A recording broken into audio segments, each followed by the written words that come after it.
Hello అండి, నేను doctor Soumya, consultant 39 fertility centre Rajahmundry branch.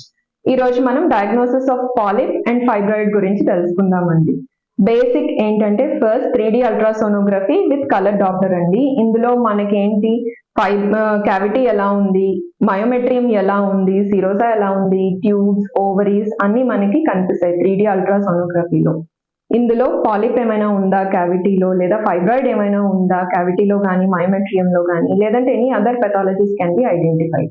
ముఖ్యంగా పాలిప్ ఆర్ ఫైబ్రాయిడ్ గురించి మాట్లాడుకుంటున్నాం కాబట్టి, ఒకవేళ పాలిప్ కనుక ఏమైనా ఉన్నట్లయితే దాని సైజ్ ఎంత ఉంది, పొజిషన్ ఎక్కడ ఉంది అన్నది మనకి 3D సోనోగ్రఫీలోనే చాలా క్లియర్గా తెలుస్తుందండి. Next coming to sonosalpingography. ఇది ఇంకొక మెథడ్ అండి మనకి పాలిప్ ఆర్ ఫైబ్రాయిడ్ ని డయాగ్నోస్ చేయడానికి.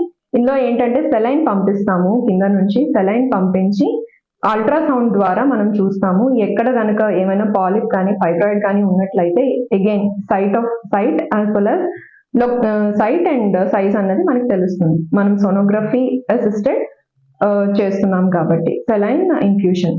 Next coming to hysterosalpingography. ఇందులో ఏంటంటే కాంట్రాస్ట్ యూజ్ చేస్తామండి. కింద నుంచి సెలైన్ బదులుగా కాంట్రాస్ట్ ని పంపించి ఎక్స్రే ఫిల్మ్ అనేది తీసుకుంటాం. ఇందులో కూడాను మనం క్యావిటీ ఎలా ఉంది అన్నది తెలుస్తుంది. నెక్స్ట్ హైకోసీ అంటే కాంట్రాస్ట్ యూజ్ చేసి అల్ట్రాసౌండ్ గైడెడ్ గా మనం చూస్తాం. ఇందులో మనము ఎక్స్రే కానీ, రేడియేషన్ ఎక్స్పోజర్ కానీ పేషెంట్ కి ఏమీ ఉండదు. బట్ రియల్ టైమ్ ఇమేజింగ్ దీని వలన ఏంటంటే క్యావిటీలో ఉన్న pathologies as well as tubes లో ఉన్న పెథాలజీస్, ట్యూబ్ అంటే ఫెలోపియన్ ట్యూబ్, చాలా క్లియర్ గా తెలుస్తుందండి.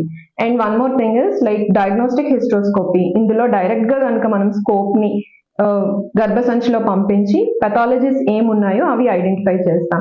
ఎంఆర్ఐ ఇస్ లాస్ట్ ఆప్షన్ అండి for staging of the fibroids. Figo staging అని అంటాము. Ultrasound as well as MRI use చేసి మనము ఫైబ్రాయిడ్ ఎక్కడైతే ఉందో లొకేషన్, సైజ్ ఇదంతాను క్లియర్ గా స్టేజింగ్ అనేది చేసుకుంటామండి. Thank you.